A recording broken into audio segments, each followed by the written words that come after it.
Welcome students to commerce study. आज business study के lecture में डिस्कस करांगे ऑर्गेनाइजेशन एज अ स्ट्रक्चर। ठीक है, एज अ स्ट्रक्चर जो है ऑर्गेनाइजेशन किदां दा हुंदा है।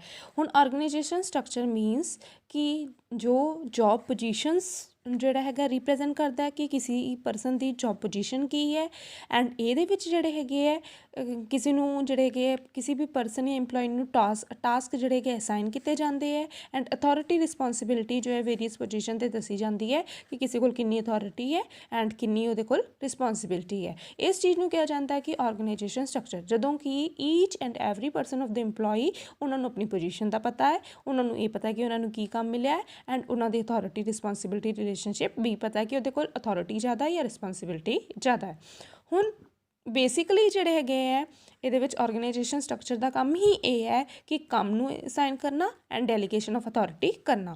ਹੁਣ ਇੱਕ ਮੇਨਲੀ ਜਿਹੜਾ ਆਰਗੇਨਾਈਜੇਸ਼ਨ ਸਟਰਕਚਰ ਹੁੰਦਾ ਹੈ ਇਹ ਹੁੰਦਾ ਹੈ top level, middle level and lower level. ਜਿੱਦਾਂ ਮੈਨੇਜਿੰਗ ਡਾਇਰੈਕਟਰ ਇਹ ਸਾਡਾ ਆ ਗਿਆ टॉप लैवल पे, ठीक है। And afterward production manager, marketing management, different department के जोड़े मैनेजर्स है ये आ गए साढ़े मिडल लैवल। एंड जोड़े फैक्ट्री मैनेजर्स या जोड़े सेल्स मैनेजर या जोड़े मतलब कि चीफ एग्जीक्यूटिव या वर्कर ये साढ़े आ गए अगे लोअर लैवल, ठीक है। हुण ये जोड़े है लोअर लैवल मिडल लैवल के द्वारा कंट्रोल किए जाते। बेसिकली सानू जोड़ा है ऑर्गेनाइजेशन स्ट्रक्चर जो है इसी तरीके नाल देखने को मिलता है, टॉप फिर मिडल एंड फिर लोअर। ਹੁਣ ਅੱਗੇ ਕੀ ਹੈਗਾ ਕਿ ਆਰਗੇਨਾਈਜੇਸ਼ਨ ਸਟਰਕਚਰ ਦੇ ਫੀਚਰ ਕੀ ਹੈ। ਸਭ ਤੋਂ ਪਹਿਲਾਂ ਈਜ਼ੀ ਟੂ ਅੰਡਰਸਟੈਂਡ ਕਿ ਜਿਹੜਾ ਆਰਗੇਨਾਈਜੇਸ਼ਨ ਸਟਰਕਚਰ ਹੈ ਇਹ ਜੋ ਹੈ ਈਜ਼ੀ ਟੂ ਅੰਡਰਸਟੈਂਡ ਜੋ ਹੈ ਕੀਤਾ ਜਾਂਦਾ ਹੈਗਾ। ਹੁਣ ਇਹਦੇ ਨਾਲ ਪਤਾ ਲੱਗ ਜਾਂਦਾ ਕਿ ਕਿਹੜਾ ਪਰਸਨ ਕਿਹੜੀ ਪੋਜੀਸ਼ਨ 'ਤੇ ਹੈ, ਉਹ ਕੀ ਕੰਮ ਕਰ ਰਿਹਾ ਹੈ।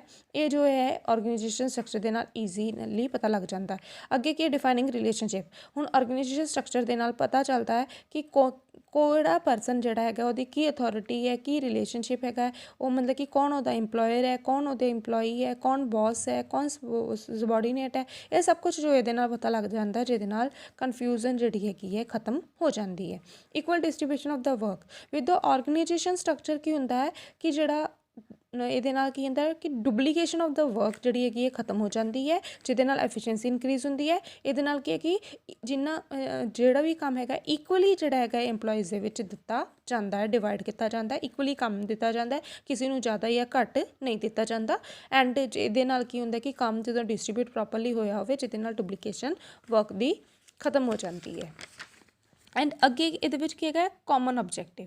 ਹੁਣ ਮਤਲਬ ਕਿ ਕੀ ਹੈ ਕਿ ਆਰਗੇਨਾਈਜੇਸ਼ਨ ਸਟਰਕਚਰ ਜੋ ਹੈ ਇੱਕ ਮੀਨਸ ਹੈਗਾ ਹੈ ਕਿ ਜਿਹੜੇ ਇੰਟਰਪ੍ਰਾਈਜ਼ਸ ਦੇ ਲੋਕ ਹੈ ਉਹਨਾਂ ਨੇ ਕੀ ਅਚੀਵ ਕਰਨਾ ਹੈ। ਇਸ ਚੀਜ਼ ਨੂੰ ਡਿਫਾਈਨ ਜੋ ਹੈ ਆਰਗੇਨਾਈਜੇਸ਼ਨ ਸਟਰਕਚਰ ਕਰਦਾ ਹੈ।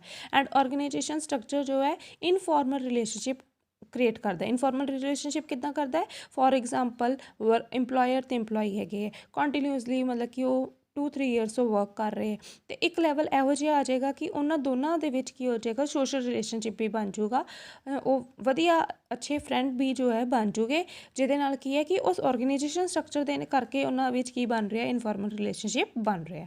ਐਂਡ ਅੱਗੇ ਕੀ ਅਥਾਰਟੀ ਐਂਡ ਰਿਸਪੌਂਸਿਬਿਲਿਟੀ। ਹੁਣ ਆਰਗੇਨਾਈਜੇਸ਼ਨ ਸਟਰਕਚਰ ਦੇ ਵਿੱਚ ਇਹ ਕਲੀਅਰਲੀ ਪਤਾ ਹੁੰਦਾ ਕਿਸੇ ਕੋਲ ਕਿੰਨੀ ਅਥਾਰਟੀ ਹੈ ਅਤੇ ਕਿਸੇ ਕੋਲ ਕਿੰਨੀ ਰਿਸਪੌਂਸਿਬਿਲਿਟੀ ਹੈ। ਜਿੱਦਾਂ ਟੌਪ ਲੈਵਲ ਦੀ ਗੱਲ ਕਰਦੇ ਹਾਂ ਅਤੇ ਟੌਪ ਲੈਵਲ ਜੋ ਹੈ ਇਹਦੇ ਕੋਲ ਅਥਾਰਟੀ ਜ਼ਿਆਦਾ ਹੈ, ਪਾਵਰ ਜ਼ਿਆਦਾ ਹੈ, ਰਿਸਪੌਂਸਿਬਲ ਘੱਟ ਹੈ। ਹੁਣ ਮਿਡਲ ਵਾਲੇ ਦੀ ਗੱਲ ਕਰਦੇ ਹਾਂ, ਹੁਣ as compare to top level middle level ਕੋਲ ਵਾਲੇ ਪਰਸਨ ਕੋਲ ਅਥਾਰਟੀ ਘੱਟ ਹੈਗੀ ਐਂਡ ਰਿਸਪੌਂਸਿਬਿਲਿਟੀ ਜ਼ਿਆਦਾ ਹੈ, ਬਿਕੋਜ਼ ਮਿਡਲ ਲੈਵਲ ਨੇ ਟੌਪ ਲੈਵਲ ਦਾ ਕਿਹਾ ਹੋਇਆ ਕੰਮ ਜੋ ਹੈ ਕਰਨਾ ਹੈ।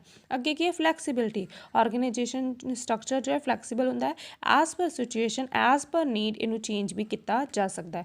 ਹੁਣ ਟਾਈਪਸ ਆਫ ਆਰਗੇਨਾਈਜੇਸ਼ਨ ਜਾਂ ਆਰਗੇਨਾਈਜੇਸ਼ਨ ਸਟਰਕਚਰ ਇਹ 3 ਤਰੀਕੇ ਦੇ ਹੁੰਦੇ ਹੈ। ਲਾਈਨ ਆਰਗੇਨਾਈਜੇਸ਼ਨ ਜਿਹਨੂੰ ਮਿਲਟਰੀ ਆਰਗੇਨਾਈਜੇਸ਼ਨ ਜਾਂ ਸਕੇਲਰ ਆਰਗੇਨਾਈਜੇਸ਼ਨ ਵੀ ਕਿਹਾ ਜਾਂਦਾ ਹੈ। ਉਹ ਕਿਉਂ ਕਿਹਾ ਜਾਂਦਾ ਹੈ ਕਿਉਂਕਿ ਇਹ ਇੱਕ ਲਾਈਨ ਦੇ ਵਿੱਚ ਜਿੱਦਾਂ ਹੁਣ top level, lower middle level, lower level ਇੱਕ ਲਾਈਨ ਦੇ ਵਿੱਚ ਜੋ ਹੈ ਇਹਦੇ ਵਿੱਚ ਸਟਰਕਚਰ ਹੁੰਦਾ ਹੈ, ਇਸ ਕਰਕੇ ਇਹਨੂੰ ਲਾਈਨ ਜਾਂ ਸਕੇਲਰ ਜਾਂ ਮਿਲਟਰੀ ਕਿਹਾ ਜਾਂਦਾ ਹੈ। ਨੈਕਸਟ ਹੈਗਾ ਫੰਕਸ਼ਨਲ ਆਰਗੇਨਾਈਜੇਸ਼ਨ, ਥਰਡ ਹੈਗਾ line and staff organisation. And today we will discuss, ਅੱਜ ਆਪਾਂ ਡਿਸਕਸ ਕਰਾਂਗੇ ਲਾਈਨ ਆਰਗੇਨਾਈਜੇਸ਼ਨ ਜਾਂ line organisation structure. Line organisation structure ਕੀ ਹੁੰਦਾ ਹੈ। ਲਾਈਨ ਆਰਗੇਨਾਈਜੇਸ਼ਨ ਸਟਰਕਚਰ ਕੀ ਹੈਗਾ ਕਿ ਇਸ ਸਟਰਕਚਰ ਦੇ ਵਿੱਚ ਸੁਪੀਰੀਅਰ ਜਿਹੜਾ ਹੈਗਾ ਉਹਦਾ ਡਾਇਰੈਕਟ ਕੰਟਰੋਲ ਹੁੰਦਾ ਹੈ ਆਪਣੇ ਸਬੋਰਡੀਨੇਟ 'ਤੇ, ਠੀਕ ਹੈ। ਯਾਨੀ ਕਿ ਮੇਨ ਗੱਲ ਅੰਡਰਸਟੈਂਡ ਕਰੋ ਕਿ ਇਸ ਆਰਗੇਨਾਈਜੇਸ਼ਨ ਦੇ ਵਿੱਚ ਸੁਪੀਰੀਅਰ ਦਾ ਡਾਇਰੈਕਟ ਕੰਟਰੋਲ ਹੁੰਦਾ ਆਪਣੇ ਸਬੋਰਡੀਨੇਟ 'ਤੇ, ਠੀਕ ਹੈ, ਥਰੂ ਚੇਨ ਆਫ ਕਮਾਂਡ, ਕਿਉਂਕਿ ਉਹ ਦੇਖੋ ਅੱਜ ਕੀ ਹੈ ਕਮਾਂਡ ਹੈ ਉਸ ਵੇ ਦੇ ਨਾਲ। ਐਂਡ ਇਹਦੇ ਵਿੱਚ ਅਥਾਰਟੀ ਜੋ ਹੈ टॉप टू बॉटम जाती है, ठीक है, एक vertical line they which, and responsibility जिहड़ी है कि बॉटम टू टॉप फ्लो करती है। एंड ये जी organisation they which authority and responsibility जो है क्लीयरली दसी जाती है कि किसी को कितनी अथॉरिटी है, कितनी रिस्पॉन्सिबिलिटी है। हुण अथॉरिटी जो ये डाउनवर्ड फ्लो करेगी, देखो आ डायग्राम के थ्रू दिता जा रहा है, जिदा डायरैक्टर है, मैनेजर है, सुपीरियर है, वर्कर है, तो अथॉरिटी जो है डाउनवर्ड मूव करेगी एंड जी रिस्पॉन्सिबिलिटी जी है अपवर्ड मूव करेगी। And this is old age form, and ये एक हिरारकी एक लाइन के सब कुछ चलूगा। अथॉरिटी देखो डाउनवर्ड कितना मूव करेगी कि डायरैक्टर सब तो ज़्यादा पावर, मैनेजर उस तो घट, फिर उस तो घट, उस तो घट, मतलब कि अगे अगे अथॉरिटी वंडी जा रही है। एंड रिस्पॉन्सिबिलिटी जी हैगी है, हुण वर्कर जो है सुपीरियर तो रिस्पॉन्सिबल है, सुपीरियर जो मैनेजर तो रिस्पॉन्सिबल है, मैनेजर जो है डायरैक्टर तो रिस्पॉन्सिबल है।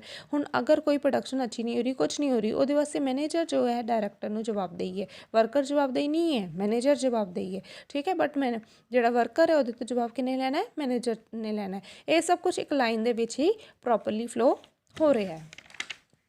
हुण अगे ये देखो कि हैगा कि ये भी दो पार्ट विच क्लासीफाइड है। Pure line organisation, pure line organisation की है जिते जिहड़ा काम है सेम लैवल का हो रहा है, जिन्ने भी परसन है सेम लैवल का काम कर रहे, डिफरेंट डिफरेंट काम नहीं कर रहे, बट जिहड़ा वर्क है वो ग्रुप के विच डिवाइड किया जा रहा है ताकि जिहड़ा काम जो है इफैक्टिव हो सके और वधिया हो सके, ठीक है। एंड ये जिहड़ा हैगा प्योर लाइन ऑर्गेनाइजेशन, ये जिहड़ी हैगी है अगर कोई स्मॉल ऑर्गेनाइजेशन नूं या स्मॉल जिहड़ा हैगा बिजनेस हैगा उन्होंने कंट्रोल करने वास्ते यूज़ की जा रही है। आ देखो जिदा प्रोडक्शन मैनेजर, हुण foreman X Y and Z तीन तरीके के फॉरमैन हैगे, ठीक है। हुण इन्हां दा काम की हैगा, इन्हां दा काम भी की हैगा प्रोडक्शन दा ही है, क्योंकि प्रोडक्शन मैनेजर के अंदर है प्रोडक्शन ही करनी है। हुण उन्हां दे अंडर डिफरेंट इंपलॉई है, यानी कि फुल दी फुल ऑर्गेनाइजेशन की कर रही है, प्रोडक्शन कर रही है, कोई होर काम नहीं कर रही, यानी कि सेम जिहड़ा हैगा काम परफॉर्म किया जा रहा है, ठीक है। एंड ये जो है स्मॉल ऑर्गेनाइजेशन वास्ते सुटेबल हैगी है। अगे है डिपार्टमेंट लाइन ऑर्गेनाइजेशन, ये विच टॉप एग्जीक्यूटिव जिहड़ा हैगा उहदे कोल सारी पावर्स हैगी है, बट जिहड़ी ऑर्गेनाइजेशन है डिफरेंट डिपार्टमेंट विच डिवाइड किया गया है। एंड जिहड़ा डिपार्टमेंट दा हैड है वो जिहड़ा हैगा टॉप लैवल के द्वारा कंट्रोल किया जाता है। एंड ए लार्ज ऑर्गेनाइजेशन वास्ते सुटेबल हैगी है। देखो हुण जनरल मैनेजर जिहड़ा हैगा ये टॉप लैवल विच आ रहा है, ठीक है, इन्हें जो बिजनेस नूं कंट्रोल करना है। हुण इहदे अंदर finance manager, personal manager, marketing manager and production manager. हुण इन्ना देखो सारे काम डिफरेंट डिफरेंट हो रहे हैं, इन्होंने फाइनेंस करना है, पर्सनल करना है, मार्केटिंग करना है और प्रोडक्शन करना है। और मार्केटिंग के अंदर आ रहा है प्लानिंग करनी है मार्केटिंग की, फिर डिस्ट्रीब्यूशन करनी है, सैलिंग करनी है, और अगे प्लानिंग के अंदर आ रहे हैं, फिर सैलिंग के अंदर आ रहे हैं, ठीक है। बट ये सारे के सारे जोड़े कंट्रोल हो रहे हैं जनरल मैनेजर के द्वारा। ये जोड़े अंडर वाले है इन्हों मार्केटिंग मैनेजर ने कंट्रोल करना है, और मार्केटिंग मैनेजर को जनरल मैनेजर ने कंट्रोल करना है, ठीक है। इनू कहते डिपार्टमेंट लाइन ऑर्गेनाइजेशन। हुण अगे लाइन ऑर्गेनाइजेशन के फीचर की है कि सिंपल है, लाइन ऑर्गेनाइजेशन जो है बनानी भी ईजी है, इनू अंडरस्टैंड भी करना ईजी है, ये काम करना भी ईजी है। यूनिटी ऑफ कमांड, हुण लाइन ऑर्गेनाइजेशन के की होंदा है one person have one boss, एक परसन का की होएगा एको ही बॉस होएगा या एको ही सुपीरियर होएगा। मतलब कि ये जिहड़ा प्रिंसीपल जिहड़ा हैनरी फ्यूल का ये उस चीज़ को फॉलो करती है कि एक परसन जो है एको परसन तो ही ऑर्डर रिसीव करेगा एंड वो ऑर्डर जो है फुलफिल करेगा। ये एक परसन के दो बॉस नहीं होंगे, एको परसन का ओनली एको बॉस होएगा। एंड स्केलर चेन कि जो भी चीज़ जो है एक जी है चेन दे विच फ्लो होएगी, यानी कि टॉप टू मिडल फिर लोअर, जो भी कम्युनिकेशन होएगी, जो भी ऑर्डर होएगा एक चेन के विच होएगा। या इस तरह भी ले लो ए बी सी फिर डी ई, कि ए तो बी फिर सी फिर ए तो डी ए तो ई, यानी कि एक लाइन दे विच जो है कम्युनिकेशन ऑर्डर सुजैशनस एक लाइन दे विच पास होणगियां, इस करके ये स्केलर चेन भी हैगी है। अगे की है फ्लो ऑफ ये फ्लो जिहड़ा अथॉरिटी का है वो डाउनवर्ड मूव करेगा, ठीक है, एंड रिस्पॉन्सिबिलिटी का अपवर्ड मूव करेगा हैगा, ठीक है। क्यों, मतलब कि अथॉरिटी कि जिदा जिदा आप टॉप लैवल तो मिडल जावांगे अथॉरिटी घट मिलूगी, फिर लोअर जावांगे घट मिलूगी, एंड जी रिस्पॉन्सिबिलिटी जी कि वो लोअर टू अपर जाएगी, ठीक है। कि मतलब कि मिडल जिहड़ा हैगा ਉਹ ਟੌਪ ਵਾਸਤੇ ਜਿਹੜਾ ਹੈਗਾ ਲਾਈਬਲ ਹੈਗਾ। Authority is in top level, ਜਿਹੜੀ ਸਾਰੀ ਪਾਵਰ ਹੈਗੀ ਆ ਉਹ ਕਿਹਦੇ ਕੋਲ ਹੋਏਗੀ? ਟੌਪ ਲੈਵਲ ਕੋਲ। ਸਾਰੀ ਦੀ ਸਾਰੀ ਪਾਵਰ ਜਿਹੜੀ ਹੈਗੀ, ਮੈਕਸਿਮਮ ਪਾਵਰ ਜਿਹੜੀ ਹੈ ਟੌਪ ਲੈਵਲ ਕੋਲ ਹੈਗੀ ਹੈ। ਜੋ ਵੀ ਡਿਸੀਜ਼ਨ ਲੈਣਾ ਐਟ ਲਾਸਟ ਡਿਸੀਜ਼ਨ ਉਹਦਾ ਹੋਏਗਾ। ਮਿਡਲ ਲੈਵਲ ਅਤੇ ਲੋਅਰ ਲੈਵਲ ਵਾਲੇ ਕਿਸੇ ਪੁਆਇੰਟ ਤੱਕ ਸੁਜੈਸਟ ਕਰ ਸਕਦੇ ਆ, ਬਟ ਉਹਨਾਂ ਕੋਲ ਪਾਵਰ ਨਹੀਂ ਹੈਗੀ। ਪਲਾਨਿੰਗ ਐਂਡ ਡੂਇੰਗ, ਇਹਦੇ ਇਹੋ ਜਿਹੀ ਆਰਗੇਨਾਈਜੇਸ਼ਨ ਦੇ ਵਿੱਚ ਪਲਾਨਿੰਗ ਅਤੇ ਡੂਇੰਗ ਜਿਹੜਾ ਹੈਗਾ ਸੇਮ ਪਰਸਨ ਦੇ ਦੁਆਰਾ ਹੀ ਕੀਤਾ ਜਾ ਰਿਹਾ ਹੈਗਾ। ਜੋ ਪਲਾਨ ਕਰ ਰਿਹਾ ਹੈ ਉਹ ਹੀ ਕੰਮ ਕਰ ਰਿਹਾ ਹੈ। ਐਂਡ ਇਹਦੇ ਵਿੱਚ ਨੰਬਰ ਆਫ ਸਬੋਰਡੀਨੇਟ ਜਿਹੜੇ ਇੰਪਲੋਈਜ਼ ਜਿਹੜੇ ਹੈਗੇ ਘੱਟ ਹੈਗੇ ਹੈ। ਐਂਡ ਇਹਦੇ ਵਿੱਚ ਕੋਆਰਡੀਨੇਸ਼ਨ ਜਿਹੜੀ ਹੈਗੀ ਕੰਮ ਜੋ ਹੈ ਬਹੁਤ ਸਮੂਥਲੀ ਚੱਲਦਾ ਹੈ, ਗੁੱਡ ਰਿਲੇਸ਼ਨਸ ਦੇ ਨਾਲ ਜੋ ਇਹ ਚੱਲਦਾ ਹੈ। ਸੁਟੇਬਿਲਿਟੀ, ਅੱਗੇ ਨੈਕਸਟ ਪੁਆਇੰਟ ਹੈ suitability of line organisation. Line organisation ਕਿੱਥੇ ਸੁਟੇਬਲ ਹੈ? ਲਾਈਨ ਆਰਗੇਨਾਈਜੇਸ਼ਨ ਉੱਥੇ ਸੁਟੇਬਲ ਹੈ ਜਿੱਥੇ ਬਿਜ਼ਨਸ ਸਮੋਲ ਹੈਗਾ, ਕੰਮ ਘੱਟ ਹੈਗਾ, ਠੀਕ ਹੈ, ਬਿਜ਼ਨਸ ਛੋਟਾ ਹੈਗਾ, ਉੱਥੇ ਜੋ ਸੁਟੇਬਲ ਹੈਗੀ ਹੈ। ਜਿੱਥੇ ਮਤਲਬ ਕਿ ਸਬੋਰਡੀਨੇਟਸ ਲਿਮਿਟੇਡ ਹੈਗੀ ਹੈ, ਵਰਕਰ ਲਿਮਿਟੇਡ ਹੈ, ਉੱਥੇ ਸੁਟੇਬਲ ਹੈਗੀ ਹੈ। ਜਿੱਥੇ ਆਟੋਮੈਟਿਕਲੀ ਮਸ਼ੀਨਰੀ ਵਾਲਾ ਕੰਮ ਹੈਗਾ ਉੱਥੇ ਜਿਹੜੀ ਇਹ ਲਾਈਨ ਆਰਗੇਨਾਈਜੇਸ਼ਨ ਸੁਟੇਬਲ ਹੈ। ਜਿੱਥੇ ਲੇਬਰ ਐਂਡ ਮੈਨੇਜਰ ਦੇ ਰਿਲੇਸ਼ਨਸ਼ਿਪ ਅੱਛੇ ਉੱਥੇ ਸੁਟੇਬਲ ਹੈ। ਜਿੱਥੇ ਵਰਕ ਜਿਹੜਾ ਕੰਟੀਨਿਊਸਲੀ ਕੰਮ ਕੀਤਾ ਜਾ ਰਿਹਾ ਉੱਥੇ ਸੁਟੇਬਲ ਹੈਗੀ ਹੈ। ਜਾਂ ਜਿੱਥੇ ਵਰਕ ਜਿਹੜਾ ਸਿੰਪਲ ਹੈ ਜਾਂ ਰੂਟੀਨ ਨੇਚਰ ਦਾ ਹੈ, ਸੇਮ ਹੀ ਕੰਮ ਕਰਨਾ ਹੈ ਰੋਜ਼, ਠੀਕ ਹੈ, ਉੱਥੇ ਸੁਟੇਬਲ ਹੈ। ਇਹਨਾਂ ਕੇਸਿਸ ਵਿੱਚ ਹੀ ਲਾਈਨ ਆਰਗੇਨਾਈਜੇਸ਼ਨ ਸੁਟੇਬਲ ਹੈਗੀ ਹੈ। ਹੁਣ ਲਾਈਨ ਆਰਗੇਨਾਈਜੇਸ਼ਨ ਦੇ ਅੱਗੇ ਕੀ ਹੈ? Advantage of line organisation. Line organisation ਦੇ ਬੈਨੀਫਿਟ ਕੀ ਹੈ?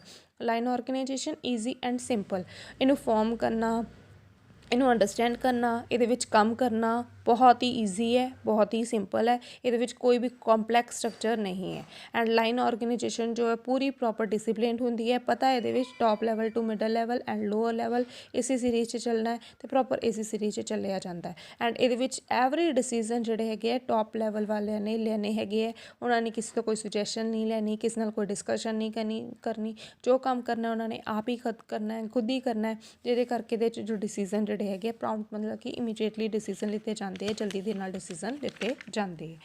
ਅੱਗੇ ਕੀ ਹੈਗਾ? ਇਫੈਕਟਿਵ ਕਮਿਊਨੀਕੇਸ਼ਨ, ਕਿ ਇਹਦੇ ਵਿੱਚ ਜਿਹੜੀ ਹੈਗੀ ਕਮਿਊਨੀਕੇਸ਼ਨ ਜਿਹੜੀ ਹੈਗੀ ਇਹਦੇ ਵਿੱਚ ਗਰੁੱਪ ਆਫ ਪਰਸਨਸ ਨਹੀਂ ਇਨਵੋਲਵਡ। ਇਹਦੇ ਵਿੱਚ ਜਿਹੜੀ ਹੈਗੀ ਹੈ ਜਿਹੜੀ ਕਮਿਊਨੀਕੇਸ਼ਨ ਜੋ ਹੈ ਇੱਕ ਚੇਨ ਦੇ ਵਿੱਚ ਹੀ ਫਲੋ ਹੋਣੀ ਹੈ, A to B, B to C, ਉਸ ਚੇਨ ਦੇ ਵਿੱਚ ਹੀ ਫਲੋ ਹੋਣੀ ਹੈ। ਜਿਹਦੇ ਕਰਕੇ ਕੀ ਹੈਗਾ ਹੈ ਇਹਦੇ ਵਿੱਚ ਜਿਹੜਾ ਹੈਗਾ ਕਮਿਊਨੀਕੇਸ਼ਨ ਵਧੀਆ ਹੋ ਰਹੀ ਹੈ। ਐਂਡ ਇਹ ਜਿਹੜਾ ਹੈਗਾ ਫਾਰਮਲ ਆਰਗੇਨਾਈਜੇਸ਼ਨ ਨੂੰ ਜਿਹੜਾ ਹੈਗਾ ਲਾਈਨ ਆਰਗੇਨਾਈਜੇਸ਼ਨ ਫੋਲੋ ਕਰ ਰਿਹਾ ਹੈ। ਜਿਹਦੇ ਕਰਕੇ ਕੀ ਹੈ ਕਿ ਆਰਡਰਸ ਜਾਂ ਸੁਜੈਸ਼ਨਸ ਹੀ ਜੋ ਹੈ ਪਾਸ ਔਨ ਹੋ ਰਹੀਆਂ, ਕੋਈ ਵੀ ਸੋਸ਼ਲ ਗੱਲਬਾਤ ਇਹਨਾਂ ਵਿੱਚ ਨਹੀਂ ਹੋ ਰਹੀ, ਜਿਹਦੇ ਕਰਕੇ ਕਮਿਊਨੀਕੇਸ਼ਨ ਕੀ ਹੋ ਰਹੀ ਹੈ? ਵਧੀਆ ਹੋ ਰਹੀ ਹੈ। ਐਂਡ ਇਹ ਕੀ ਹੈਗਾ? Easy supervision and control. ਇਹੋ ਜਿਹੀ ਜਿਹੜੀਆਂ ਆਰਗੇਨਾਈਜੇਸ਼ਨ ਹੁੰਦੀ ਹੈ ਇਹਦੇ ਵਿੱਚ ਮੈਂਬਰ ਐਂਡ ਇੰਪਲੋਈਜ਼ ਜੋ ਹੈ ਲਿਮਿਟਿਡ ਹੁੰਦੇ ਆ, ਜ਼ਿਆਦਾ ਨਹੀਂ ਹੁੰਦੇ, ਜਿਹਦੇ ਕਰਕੇ ਉਹਨਾਂ ਨੂੰ ਸੁਪਰਵਾਈਜ਼ ਕਰਨਾ ਅਤੇ ਕੰਟਰੋਲ ਕਰਨਾ ਵੀ ਈਜ਼ੀ ਹੁੰਦਾ। ਕਿਉਂਕਿ ਜਦੋਂ ਜ਼ਿਆਦਾ ਪਰਸਨਸ ਹੋਣ ਉਦੋਂ ਕੰਮ ਉਹਨਾਂ ਨੂੰ ਕੰਟਰੋਲ ਕਰਨਾ ਔਖਾ ਹੈ। ਇਹਦੇ ਵਿੱਚ ਜਿਹੜੇ ਵਰਕਰ ਦੇ ਛੋਟੇ ਛੋਟੇ ਗਰੁੱਪ ਬਣਾਏ ਜਾਂਦੇ ਹੈ ਐਂਡ ਉਹ ਇੱਕ ਪਰਸਨ ਦੇ ਅੰਡਰ ਦਿੱਤੇ ਜਾਂਦੇ ਕਿ ਤੁਸੀਂ ਕੰਟਰੋਲ ਕਰੋ, ਜਿਹਦੇ ਕਰਕੇ ਕੀ ਹੈਗਾ ਥੋੜ੍ਹੇ ਪਰਸਨ ਜੋ ਹੈ ਕੰਟਰੋਲ ਕਰਨੇ ਸੌਖੇ ਰਹਿੰਦੇ। ਇਹ ਇਕਨੋਮਿਕਲ ਹੈ, ਇਹਨੂੰ ਫਾਰਮ ਕਰਨ ਵਾਸਤੇ ਕੋਈ ਵੀ ਜ਼ਿਆਦਾ ਜੋ ਪੈਸਾ ਖਰਚ ਨਹੀਂ ਹੁੰਦਾ, ਠੀਕ ਹੈ। ਇਸ ਕਰਕੇ ਇਹੋ ਜਿਹੀ ਆਰਗੇਨਾਈਜੇਸ਼ਨ ਜਿਹੜੀ ਹੈ ਸਸਤੀ ਹੈ, ਫਲੈਕਸੀਬਲ ਹੈ, as per need, as per situation ਇਹਨੂੰ ਚੇਂਜ ਕਰਨਾ ਹੋਵੇ ਤਾਂ ਉਹ ਵੀ ਕੀਤਾ ਜਾ ਸਕਦਾ ਹੈ। ਇਹਦੇ ਵਿੱਚ ਅਥੋਰਿਟੀ ਰਿਸਪੋਂਸੀਬਿਲਿਟੀ ਰਿਲੇਸ਼ਨਸ਼ਿਪ, ਕਿ ਜਿਸ ਪਰਸਨ ਨੂੰ ਅਥੋਰਿਟੀ ਦਿੱਤੀ ਜਾਂਦੀ ਹੈ ਉਹਨੂੰ ਰਿਸਪੋਂਸੀਬਿਲਿਟੀ ਵੀ ਦਿੱਤੀ ਜਾਂਦੀ ਹੈਗੀ ਹੈ, ਜਿਹਦੇ ਕਰਕੇ ਕੀ ਹੈ ਕਿ ਇਹੋ ਜਿਹੀ ਆਰਗੇਨਾਈਜੇਸ਼ਨ ਸਮੂਥਲੀ ਚੱਲਦੀ ਹੈ। ਕੋਆਰਡੀਨੇਸ਼ਨ, ਜਿੰਨੇ ਵੀ ਡਿਪਾਰਟਮੈਂਟ ਹੈ, ਜਿੰਨੇ ਵੀ ਲੋਕ ਹੈ, ਜਿੰਨੇ ਵੀ ਇੰਪਲੋਈ ਹੈ, ਉਹ ਇੱਕ ਦੂਸਰੇ ਦੇ ਨਾਲ ਮਿਲ ਕੇ ਕੰਮ ਕਰਦੇ ਹੈਗੇ, ਕਿਉਂਕਿ ਜਦੋਂ ਮਿਲ ਕੇ ਕੰਮ ਕਰਦੇ ਤਾਂ ਹੀ ਆਰਗੇਨਾਈਜੇਸ਼ਨ ਨੂੰ ਬੈਨੀਫਿਟ ਹੁੰਦਾ ਹੈ।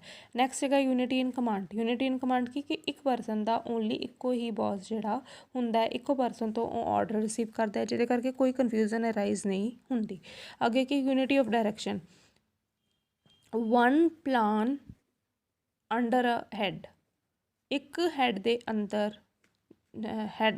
ਅੰਦਰ ਜਿਹੜੇ ਹੈਗੇ ਹੈ ਇੱਕ ਪਲਾਨ ਚੱਲ ਸਕਦਾ ਹੈ। ਹੁਣ ਜਿੱਦਾਂ ਹੁਣ ਇਹ ਟੀਮ ਹੈ, ਇਹ ਦੇ ਅੰਦਰ 3 ਪਰਸਨ ਹੋ ਸਕਦੇ, ਇਹਨੂੰ ਆਪ ਕਹਿ ਲਓ ਪ੍ਰੋਡਕਸ਼ਨ, ਠੀਕ ਹੈ। ਪ੍ਰੋਡਕਸ਼ਨ ਦੇ ਅੰਦਰ 3 ਇੰਪਲੋਈ। ਹੁਣ ਇਹਨਾਂ ਜਿਹੜੇ 3 ਹੈਗੇ ਹੈ ਬੌਸ ਤਾਂ ਇੱਕੋ ਹੀ ਹੈ, ਬਟ ਇਹਨਾਂ ਸਾਰਿਆਂ ਦਾ ਜਿਹੜਾ ਮੇਨ ਪਰਪਸ ਹੈ ਉਹ ਇੱਕੋ ਹੀ ਹੈ ਕਿ ਜਿਹੜੀ ਹੈ ਪ੍ਰੋਡਕਸ਼ਨ ਕਰਨੀ, ਠੀਕ ਹੈ। ਅੱਗੇ ਕੀ ਹੈ? ਡਿਸਐਡਵਾਂਟੇਜ ਆਫ ਲਾਈਨ ਆਰਗੇਨਾਈਜੇਸ਼ਨ, ਕਿ ਲਾਈਨ ਆਰਗੇਨਾਈਜੇਸ਼ਨ ਦੀ ਕੀ ਡਿਸਐਡਵਾਂਟੇਜ ਹੈ? Lack of specialisation. ਇਹਦੇ ਵਿੱਚ ਕੀ ਹੈ ਕਿ ਜਿੰਨਾ ਵੀ ਕੰਮ ਹੈ ਸਾਰੇ ਇੰਪਲੋਈਜ਼ ਨੇ ਸੇਮ ਕੰਮ ਕਰਨਾ ਹੈ। ਇਹਦੇ ਵਿੱਚ ਕੀ ਹੈਗਾ ਕਿ ਡਿਵੀਜ਼ਨ ਆਫ ਦਾ ਵਰਕ ਨਹੀਂ ਹੈ, ਇਹਦੇ ਵਿੱਚ division of work note allowed, division of work ਨਹੀਂ ਹੈਗੀ, ਠੀਕ ਹੈ।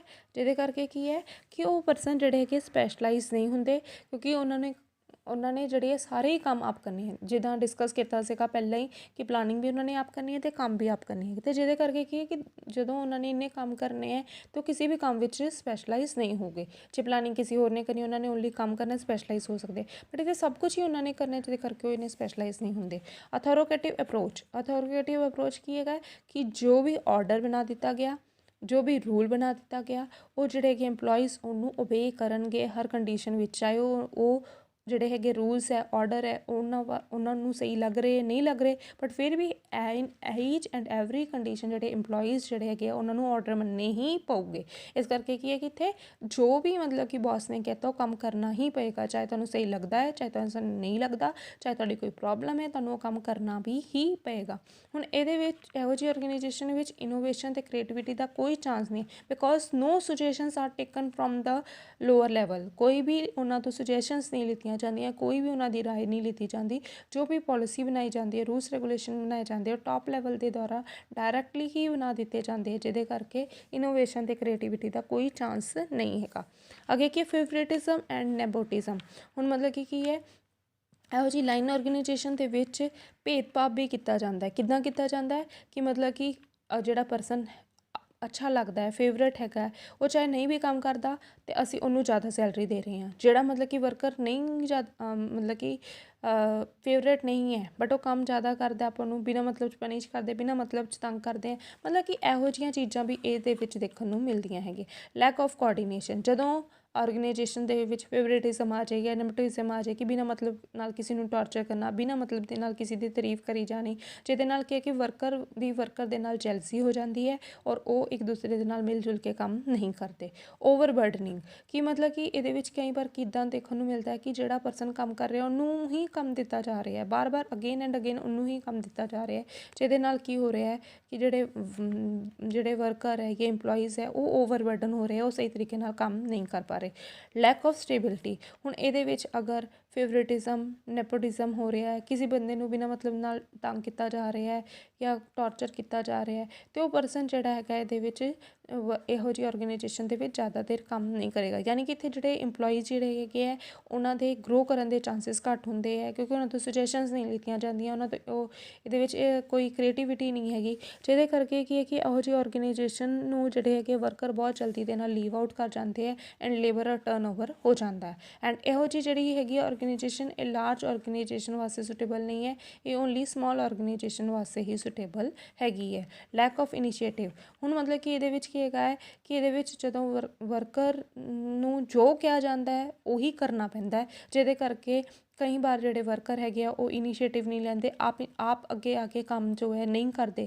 ਹੁਣ ਮਤਲਬ ਕਿ ਜਦ ਤੱਕ ਉਹਨੂੰ ਆਰਡਰ ਨਹੀਂ ਮਿਲੇਗਾ, ਇਹ ਜਿਹੜੀਆਂ ਸਿਚੁਏਸ਼ਨ ਇਹਦੇ ਵਿੱਚ ਅਰਾਈਜ਼ ਹੋ ਜਾਂਦੀਆਂ, ਇਹਦੀਆਂ ਡਿਸਐਡਵਾਂਟੇਜ ਹੈਗੀਆਂ। Thank you students for watching this video.